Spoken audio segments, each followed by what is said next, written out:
Me escuchan bien y ven la pantalla, ¿verdad?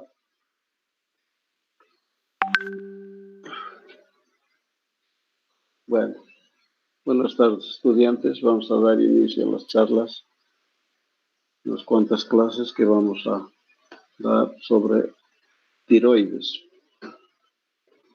Nos vamos a compartir ahora, vamos a iniciar con el estudio de la embriología. Como ustedes bien saben, la glándula tiroides es una pequeña glándula que va a formar parte del sistema endocrino, cuya función más importante es la de sintetizar las hormonas tiroideas. Embriológicamente sabemos que la glándula tiroides es el primer órgano en desarrollarse en el embrión humano y lo hace a partir de los 22 días de la vida intrauterina a través de un primordio que se encuentra en la base de la faringe.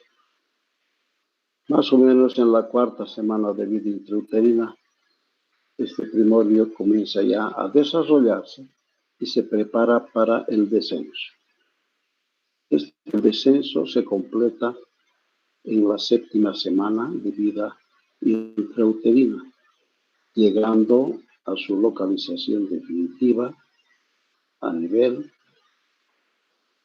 del cuello por delante del cartílago tiroides.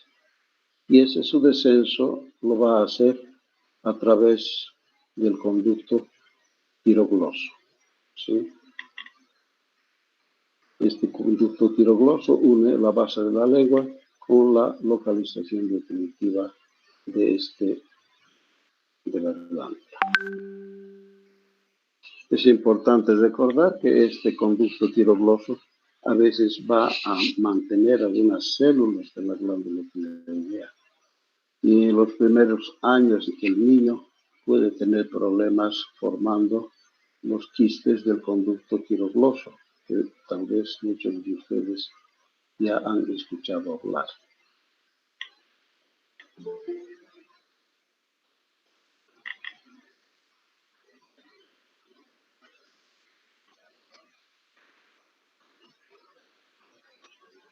Posteriormente, más o menos en las 18ª semana, ya empieza a la producción de hormona tiroidea, vale decir la tiroxina. Y en la 20ª semana se va a completar la formación del eje hipotálamo, hipófisis, tiroides. Bien. Anatómicamente, la glándula tiroides es una pequeña glándula de más o menos 5 centímetros que se va a localizar, como ya dijimos, en la parte media del cuello, por debajo y delante del cartílago tiroides y cricoides.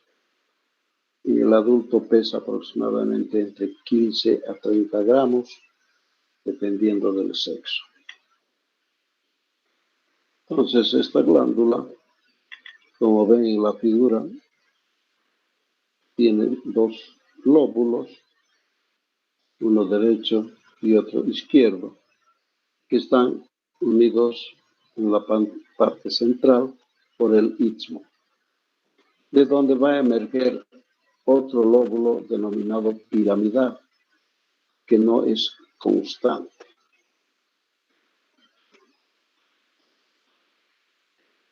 En cuanto a las relaciones de esta glándula, va a presentar por su cara externa, principalmente con los músculos que ven acá, son los esternotiroideos, ¿no es cierto? Y van a estar uno y otro muy cerca de la línea media, es la parte más externa anterior. Y Anteriormente y lateralmente tenemos los músculos esternocleidomastoideos a cada lado, ¿no? Como relación importante. Posteriormente tenemos la cara interna. Esta cara interna se va a aplicar hacia la porción inferior de la faringe y de la laringe, y también las partes superiores de la tráquea y del esófago.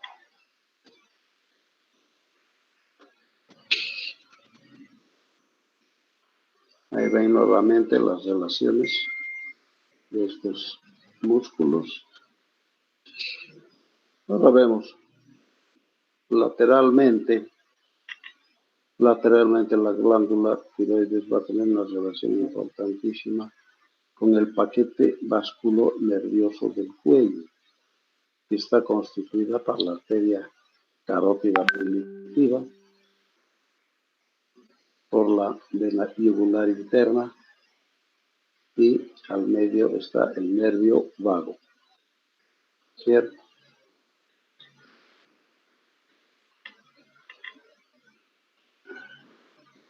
También tenemos que darnos cuenta que en esta parte ya posterior vamos a tener relación con las glándulas paratiroides, que se encuentran en número de 4 a 6, pero generalmente 4, que se encuentran en los ángulos. ¿No es cierto? En esta figura se observa bien la relación que existe con el nervio laríngeo recurrente, ¿cierto? Este laríngeo recurrente que va a cruzar al lado de la tráquea, y vean ustedes cómo pasa en medio de la bifurcación de la arteria tiroidea inferior, como vamos a ver luego.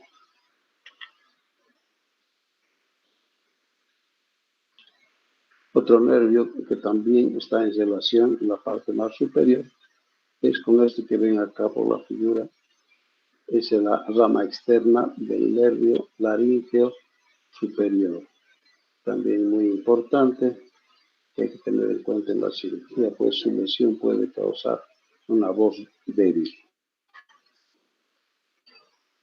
En cuanto a la vascularización, vamos a tener que la glándula está irrigada por la arteria tiroidea superior.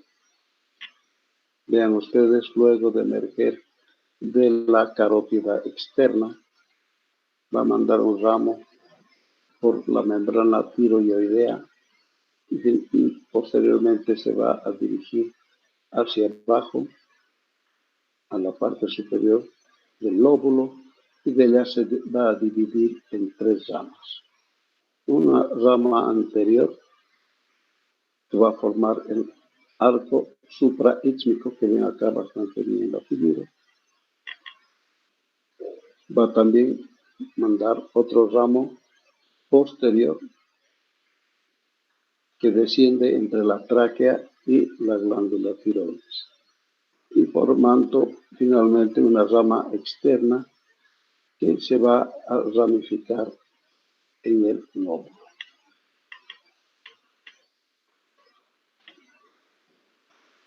Luego tenemos la arteria tiroidea inferior. Esta arteria, que la van a ver aquí en la figura, nace de la subclavia y luego de su nacimiento se va a bifurcar antes de ingresar en la glándula tiroidea. Y cuando se bifurca, al medio va a pasar el nervio laríngeo recurrente. Entonces, el punto en que el nervio y la arteria están más próximos va a ser en la unión del tercio medio con el tercio inferior de la cara, de esta cara posterior de la glándula del lóbulo tiroides, ¿cierto? Entonces esa relación es muy importante cuando se opera esta glándula. Posteriormente también penetra en el cuerpo tiroideo pero no es constante una arteria tiroidea media, llamada también de Neubauer.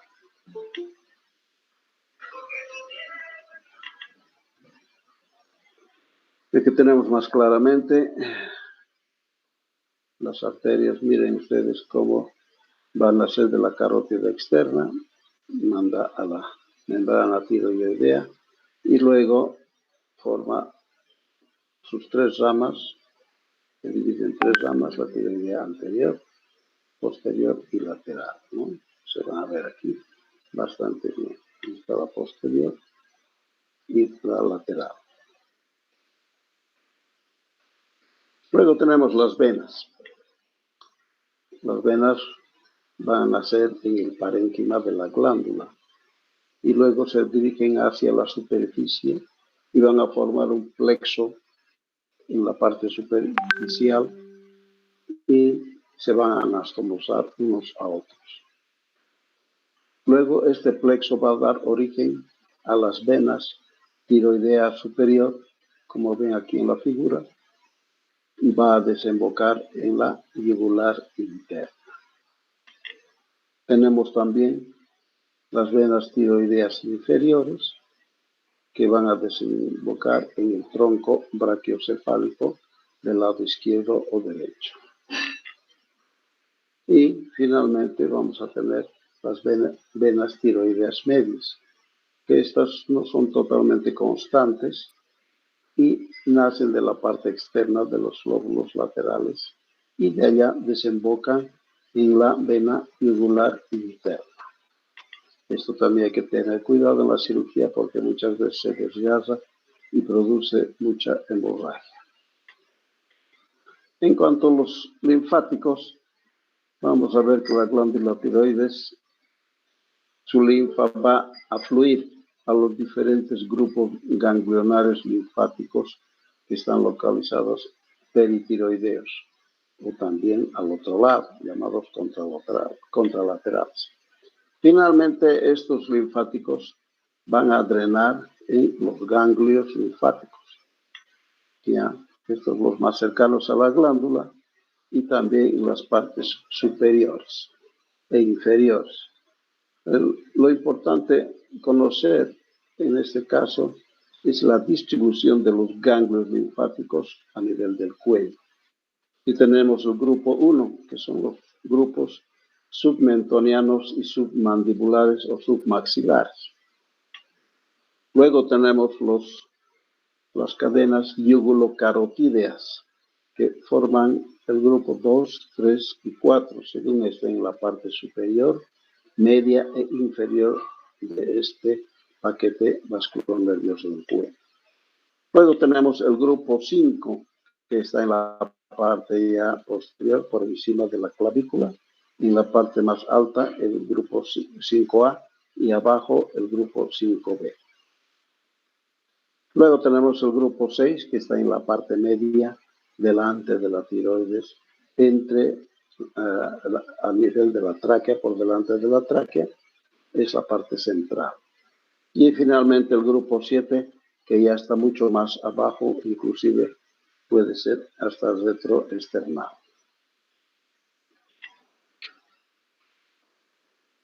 Esa es la anatomía de la glándula tiroides.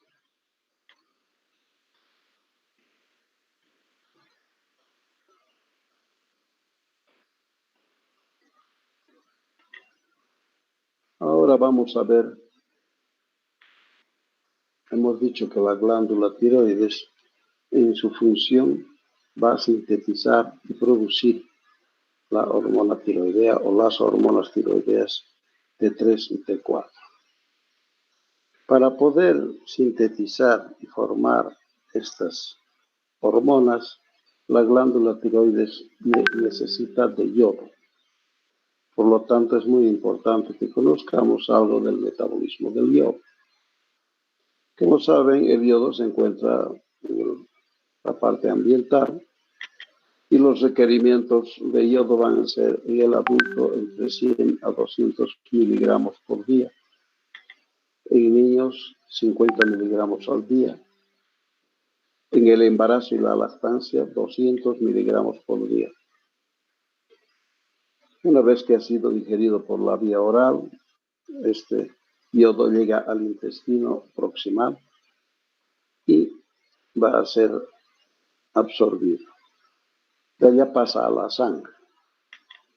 Una vez que está en la sangre, se va a dirigir a la glándula tiroides. Y esta glándula va a aprovechar apenas una quinta parte de la cantidad de yodo disponible. El resto va a ser eliminado del organismo por vía renal, o sea, por la orina, y un mínimo porcentaje a través de las heces.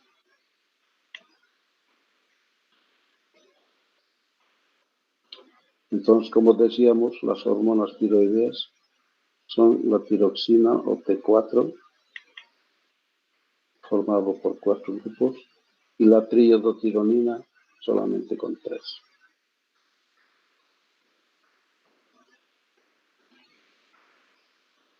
Desde el punto de vista histológico,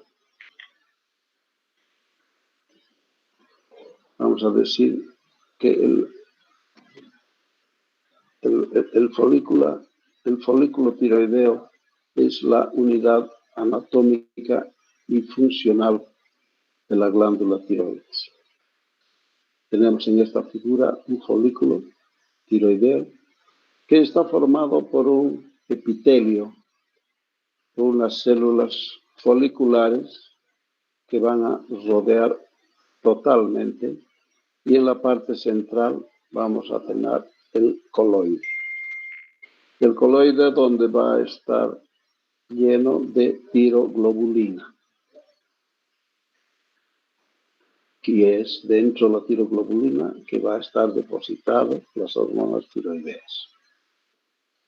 Luego,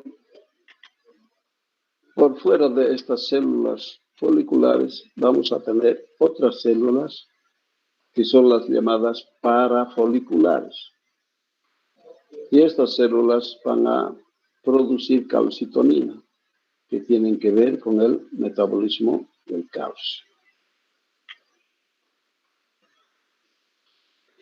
Entonces, decíamos que el yodo es de suma importancia para la síntesis de la hormona tiroidea.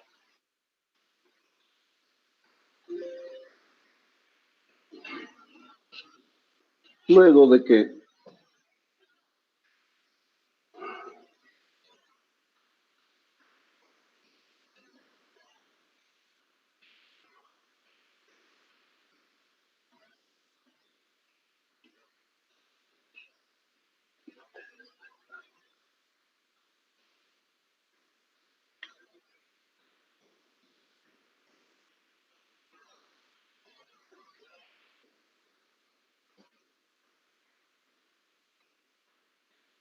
Bien. Luego de que el yodo está en la sangre, en forma de yoduro, esta va a llegar a la glándula tiroides y tiene que ingresar en las células foliculares. Entonces, como ven aquí en la figura, tenemos el yodo. Cuando llega a la membrana basal de esta célula,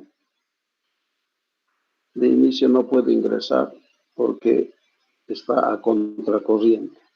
Por lo tanto, va a necesitar de energía que va a ser dado por la ATPasa. Y va a funcionar la bomba de sodio-potasio para poder atravesar esta membrana. Una vez atravesado, va a viajar a través de esta célula. Luego necesita atravesar la membrana apical para poder llegar al coloide.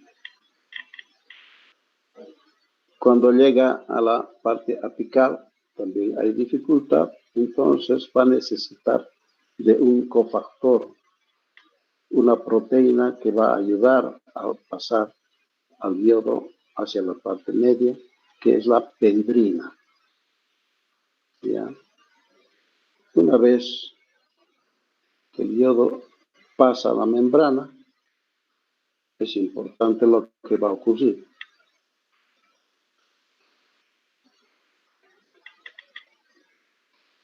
En este sector, el yodo necesita ser oxidado para poder formar parte de la hormona. Y va a ser oxidado por una enzima, que es la peroxidasa, y su peroxidasa de hidrógeno. Entonces, esto va a oxidar y luego el yodo va a estar ya dispuesto para formar parte de la hormona. Por otra parte, las células, como ven en la figura, van a sintetizar la proteína tiroglobulina. Esta proteína tiroglobulina es una macromolécula que va a tener en su seno alrededor de 70 moléculas de tirosina. Entonces, esta tiroglobulina va a ser sintetizada y va a ser liberada también hacia el coloide. Pero cuando llega a la membrana, él tiene que unirse con el yodo que ya está oxidado. ¿Qué partes se van a unir? De la tiroglobulina tenemos las partes que están constituidas por la tirosina, ¿no? Entonces el yodo se va a añadir a la tiroglobulina. El aminoácido tirosina va a estar en el interior del folículo formando parte de la proteína tiroglobulina. Entonces estos se van a unir, se va a añadir yodo, o sea, la tirosina se va a iodar y de esta manera se forma la monoyodotirosina. Después se unen dos de estos y van a formar diiodotironina. Los dos se forman luego con una sola y forman la triodotironina. Y finalmente se forma de 2 a 2 la tiroxina, que tiene 4, ¿cierto?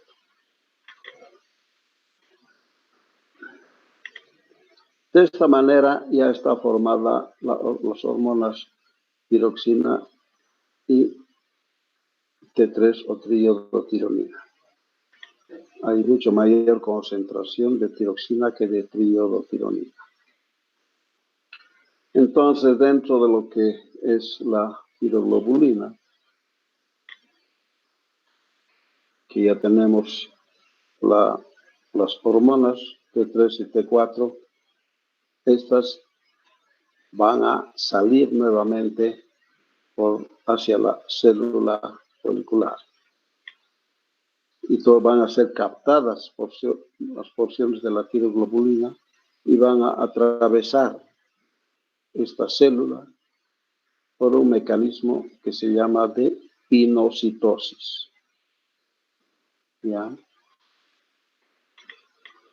La tiroglobulina se va a hidrolizar y va a liberar las hormonas tiroideas. Las hormonas tiroideas se unen a receptores intracelulares y modifican la expresión de genes en el núcleo celular.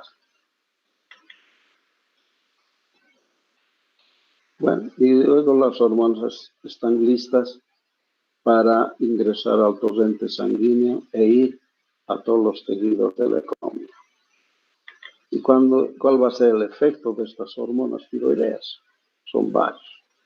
Van a tener una función de aumento de la actividad de la bomba sodio-potasio. Así es. Entonces, un estímulo a la glándula tiroidea hace que aumente esta actividad de bomba sodio-potasio para producir más hormonas. La producción de calor, el consumo de oxígeno, importantísimo, ¿no? Las hormonas tiroideas aumentan el consumo de oxígeno por las células, aumentan el metabolismo de los hidratos de carbono, de los lípidos, producen una degradación de proteínas, tienen una actividad importante del sistema nervioso simpático. También tienen su influencia sobre el sistema cardiovascular. Van a aumentar el flujo vascular, van a mejorar, van a aumentar la frecuencia cardíaca, van a aumentar la fuerza de contracción cardíaca. Lo mismo sucede en los sistemas sexuales, tanto del hombre como de la mujer, para mantener de la mejor manera.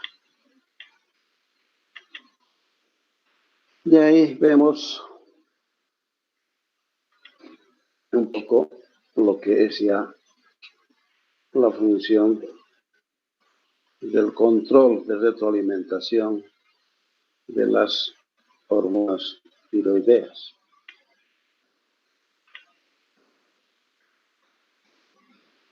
Tenemos que saber si la T3 y la T4 están en una cantidad normal, están en una cantidad disminuida o aumentada en la sangre.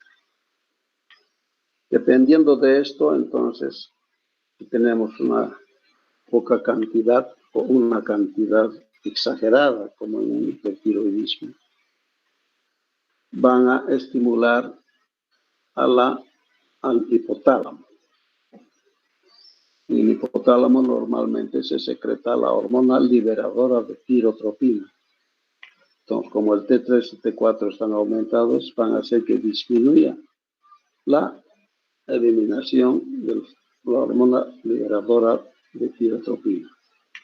Este va a entrar al eje y va a ir a la adenohipófisis, donde se encuentra la hormona tiroestimulante. Y van a hacer que esta se elimine, en este caso, en menor cantidad, porque tenemos mucho T3 y mucho T4. Y esto va a estimular a la hormona, a la glándula tiroidea, para que secrete menos cantidad de hormona tiroidea, con lo cual se libera a la sangre y va a normalizar la concentración de T3 y T4. ¿No? Y lo contrario sucede también de la misma manera, con una inhibición de más bien cuando está disminuida la T3 y T4, van a estimular al hipotálamo y a la hipófisis para que produzcan mayor cantidad de T3 y T4 y de esta manera también se va a equilibrar. Habíamos quedado hace un momento que la hormona tiroidea ya en la tiroides está siendo liberada a la sangre. Entonces esta hormona no va a ir sola por la sangre. Tiene que unirse a unas sustancias. En este caso se va a unir a proteínas elaboradas en el hígado humano. Tenemos en esto la globulina fijadora de tirosina, ¿no? Como aquí la idea. Tenemos también la albúmina fijadora de tirosina y la prealbúmina, que van a captar la mayor cantidad de hormona tiroidea T4 y T3. Pero siempre queda un segmento de fracción libre, tanto de T3 como de T4. Entonces, de esta manera viajan por la sangre. La unión a proteínas entonces va a amortiguar los cambios en la concentración plasmática de la hormona. Entonces viajan de esta manera. La producción de hormonas tiroideas va a aumentar en un clima frío para que la persona entre en calor. El metabolismo de las hormonas tiroideas a una forma inactiva puede servir para ahorrar energía en una situación, por ejemplo, de desnutrición, ¿no? Interesante.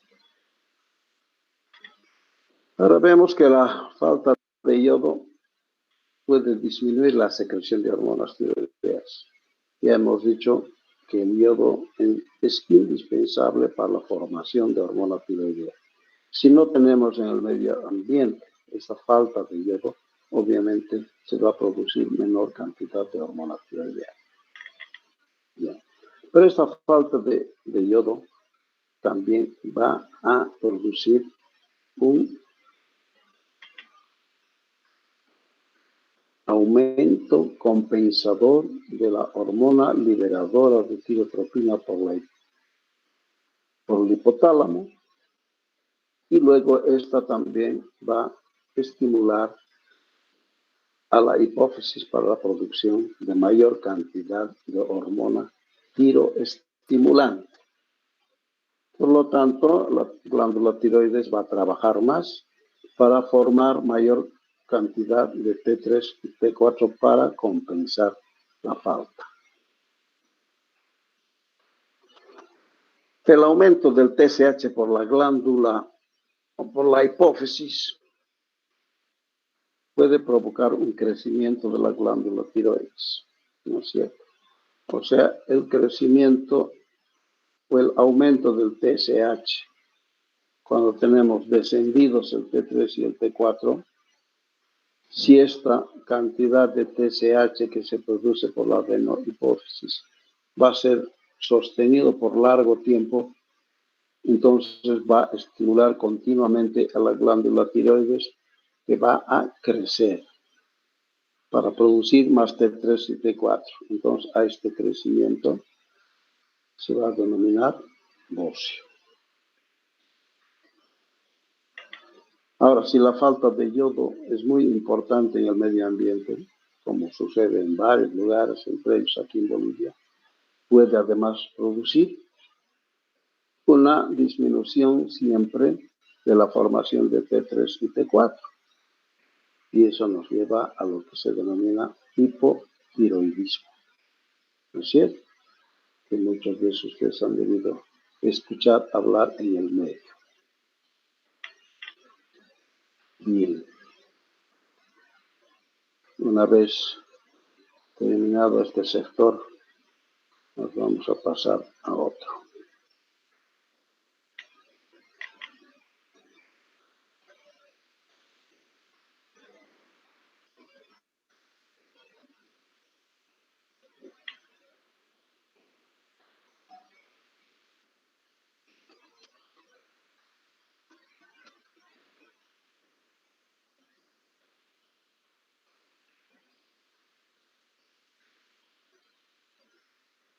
Bien. Una vez que hemos terminado la parte necesaria de embriología, metabolismo del yodo y la anatomía, que vamos a ver un poco de lo que es el manejo de la patología tiroidea.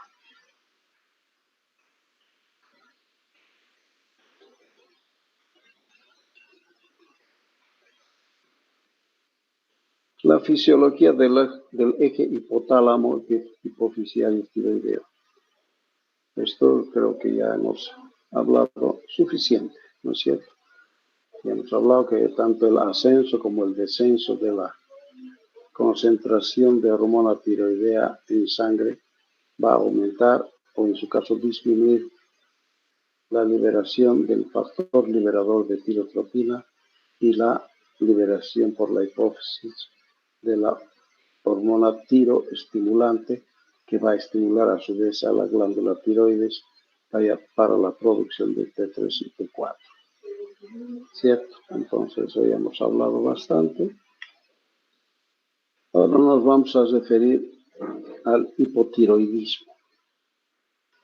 Entonces, ¿qué conocemos por hipotiroidismo? Es un síndrome que resulta de la disminución de la producción y secreción de tiroxina, T4, y de iodotironina o T3. Se puede producir este hipotiroidismo por alteraciones a cualquier nivel del eje hipotálamo hipoficiario tiroideo. Y según ese nivel en el que se localice la alteración, el hipotiroidismo se puede clasificar en, primero, un hipotiroidismo primario. ¿Por qué hipotiroidismo primario? Porque la afectación primaria del proceso está en la glándula tiroides, con una disminución de T3 y T4, y eso, como hemos dicho en la fisiología, va a aumentar la hormona tiroestimulante de la hipófisis para compensar, ¿cierto? Este proceso afecta entre el 1 al 3% de la población general y representa el 95% de los casos de hipotiroidismo, ¿cierto? La prevalencia es de 2% en las mujeres adultas y entre 0,1 a 0,2% en el sexo masculino. El hipotiroidismo secundario. Aquí la alteración ya no está en la tiroides, sino en la hipófisis, que va a provocar una disminución de la secreción de hormona tiroestimulante. ¿Ves? Es otro nivel. El hipotiroidismo llamado terciario es por una alteración a nivel del hipotálamo, con una disminución de la producción de la hormona liberadora de tirotropina. Y finalmente tenemos el hipotiroidismo subclínico. ¿Esto qué significa? Que siendo un paciente hipotiroideo no tiene manifestaciones clínicas, porque su glándula tiroides está trabajando bastante para producir, si no es la cantidad normal, un poquito menos de la normal de las hormonas tiroideas. ¿Cuál va a ser la etiología? En el hipotiroidismo primario tenemos la tiroiditis crónica, autoinmune de Hashimoto. Esta es la causa más frecuente de hipotiroidismo, pero en áreas no deficitarias de yodo en niños. ¿Cierto? Es muy importante. En áreas no deficitarias de yodo. ¿Ya? Es más frecuente también en niños y en la edad media. Y pueden presentar o no bocio. ¿Cierto? Tenemos el hipotiroidismo iatrogeno, o sea, causado por el hombre. Esto ocurre frecuentemente post-tiroidectomía. Una tiroidectomía por tantas causas que se realiza, en 2 a 4 semanas va a producir, después de una tiroidectomía total o en un tiempo variable, cuando se realice una tiroidectomía subtotal, o sea que no se ha sacado la glándula, en el curso del primer año más o menos. Otra causa importantísima es luego de un tratamiento con yodo radioactivo. ¿No? Ya vamos a ver después, por ejemplo, en la enfermedad de Graves se hace el tratamiento con yodo y deja al paciente hipotiroideo. Y también tras radiación externa del cuello. Por algún motivo, de repente un paciente que tenga una neoplasia en el cuello con ganglios que se debe irradiar, entonces puede producir esta alteración a nivel de la glándula con disminución de su función y un hipotiroidismo diatrógeno. Luego tenemos el hipotiroidismo yodo inducido. El más común es el defecto de yodo.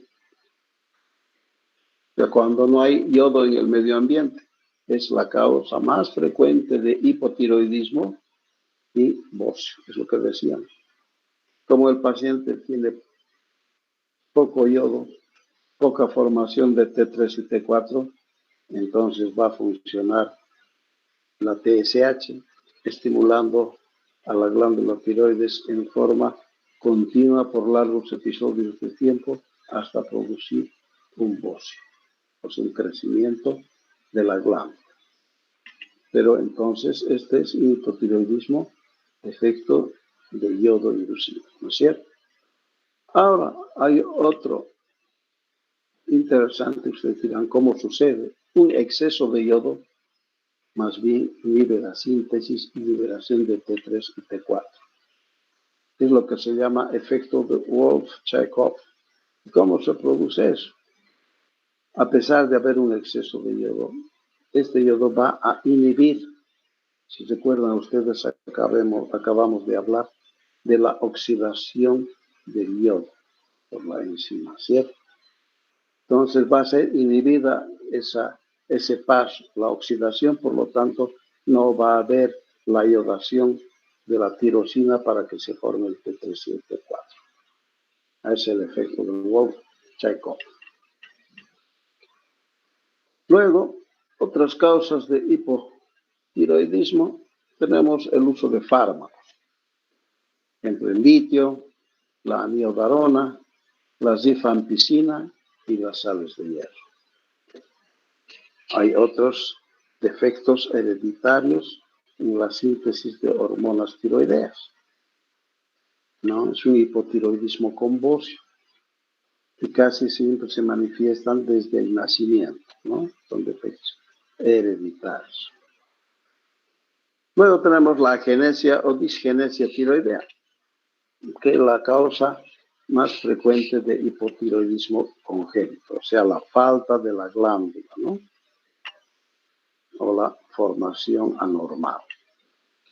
Luego tenemos las enfermedades infiltrativas o por depósito. Hablamos de la hemocromatosis y la amiloidosis, que son enfermedades sistémicas que también afectan a la glándula tiroides, disminuyendo la producción de T3 y T4. Pasamos a ver el hipotiroidismo secundario, que decíamos que era causado por algún problema a nivel de la hipófisis. Entonces aquí tenemos el adenoma hipofisial, un tumor benigno de la hipófisis, pero que causa una disminución de la producción de la TSH, o sea, hormona tiroestimulante. Luego tenemos la necrosis hipofisiaria postparto, también es frecuente el síndrome de Sheehan.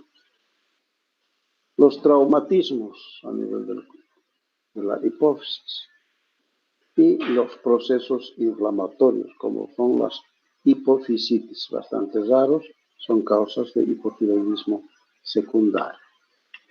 Entonces aquí el déficit de hormona tiroestimulante o TSH puede ser aislado, aunque por lo general se asocia a otros déficits hipofisiarios, como son la adrenocórticotropa, la folículo estimulante, el luteinizante, gonadotropina y la prolactina.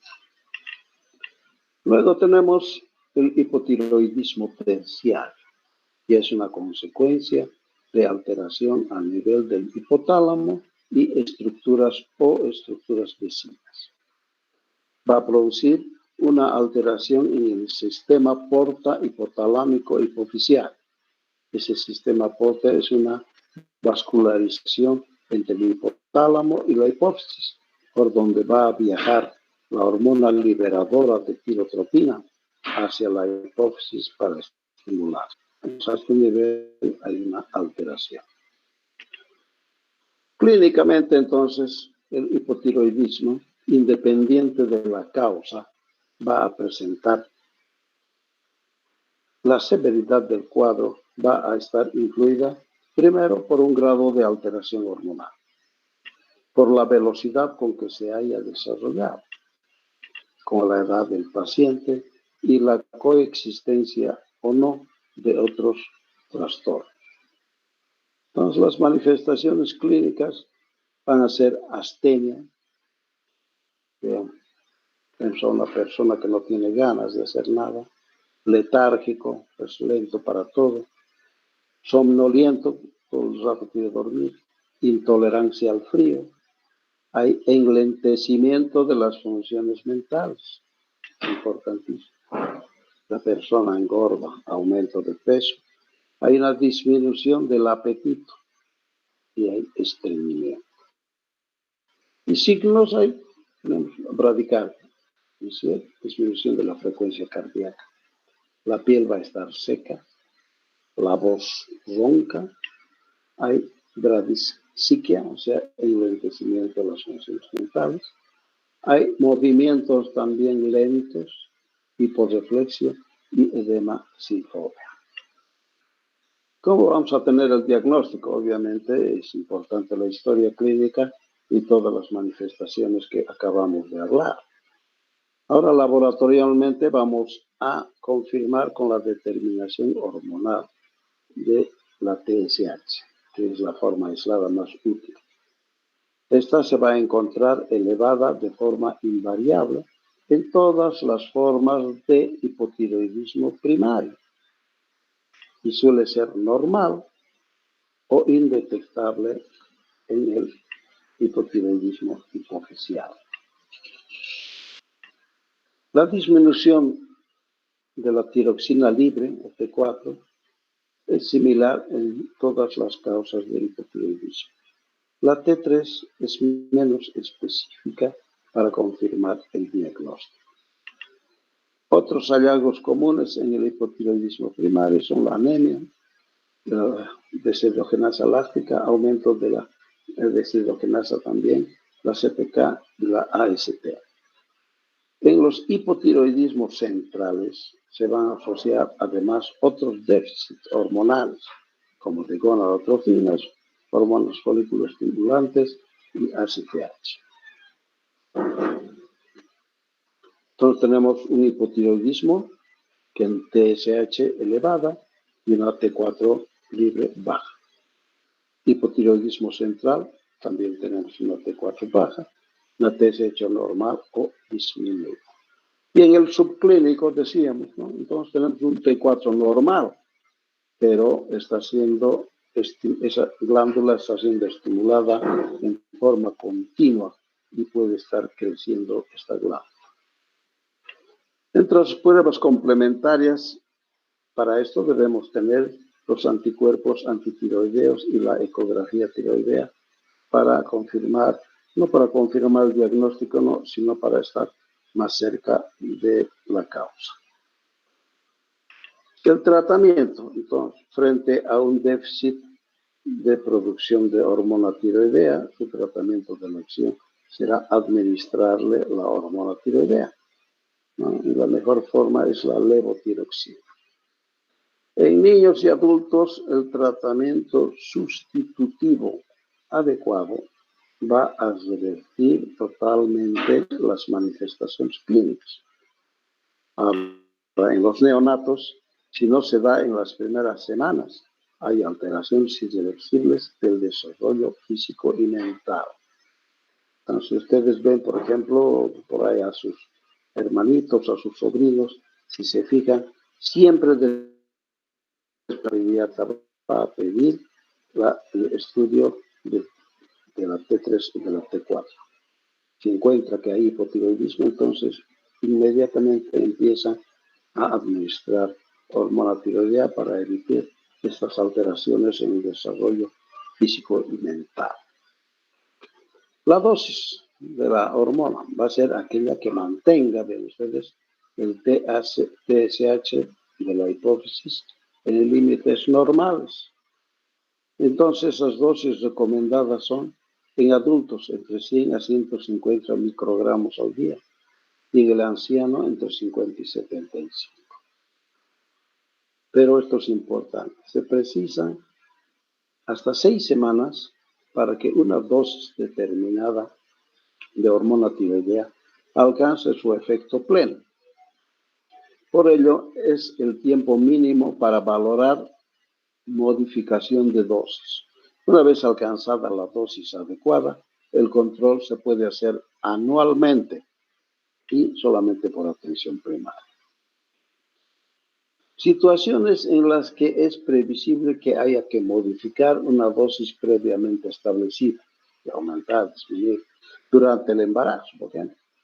Tiene que haber un aumento de dosis, iniciándolo con un 30% de incremento en el momento del diagnóstico del embarazo. Es importante que la función tiroidea materna sea normal durante todo el embarazo y un control trimestral para no tener problemas con ese bebé. Si se administran fármacos que interaccionan con la absorción, entonces, por ejemplo, la colestiramina y el sucralfato disminuyen la absorción, ¿no? Lo cual va a hacer que tengamos que aumentar la dosis de tiroxina. Luego, con los anticonvulsivantes o la rifampicina que intervienen en el metabolismo.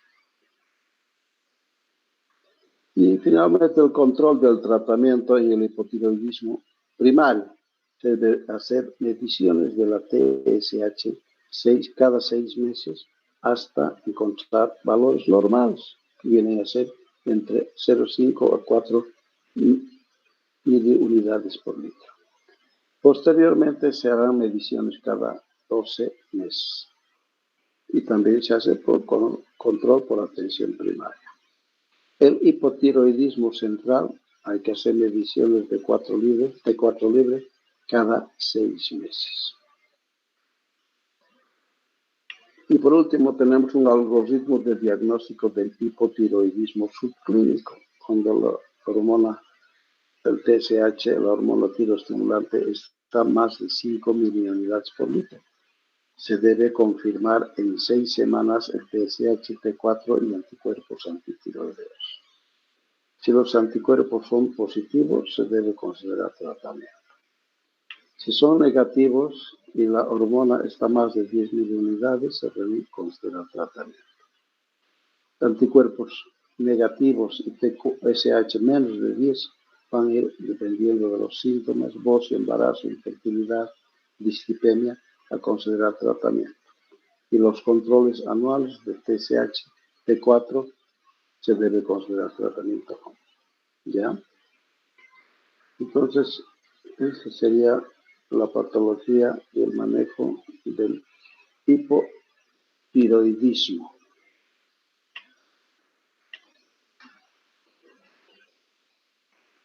Creo que con eso hemos llegado al final de lo que hemos previsto hoy.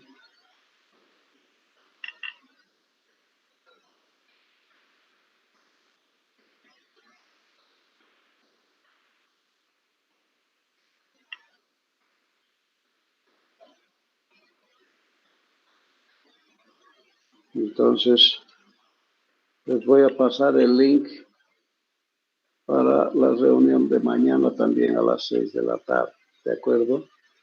Y en mi grupo de prácticas, luego les paso para la reunión de mañana a las 9. Gracias. Está bien, doctor, muchas gracias. Y nos vemos mañana. ¿Han entendido bien, no?